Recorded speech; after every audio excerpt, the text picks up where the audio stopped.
The dishwasher also needs maintenance, and this can be done by you, and it's not a big deal to do. It's kind of gross, but it's a filter that's in the dishwasher that needs to be maintained regularly to keep the things flowing correctly. Also keeps bacteria out of the dishwasher. Even though you're putting soap in it and stuff, you still get bacteria growing in the dishwasher, and you can also get a pretty pungent odor coming out of it as well.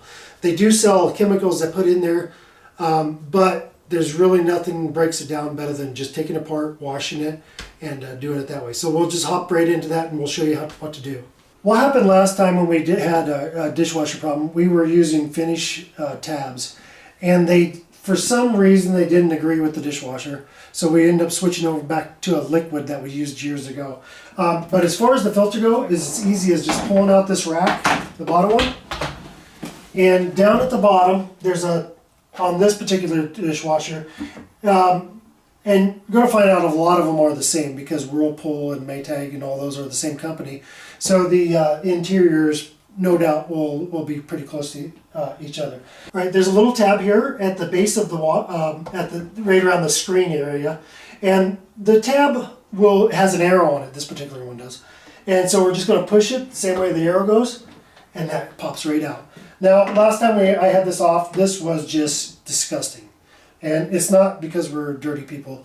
It's just because there's food particles get in the dishwasher, and just things build up and they just get nasty.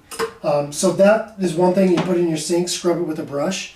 And then this bottom base right here too also pops out.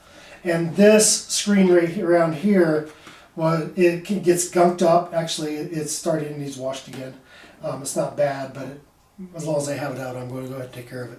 And then in this basin as well, there you can scrub around in here. I use some bleach and vinegar. The vinegar seemed to work actually really well.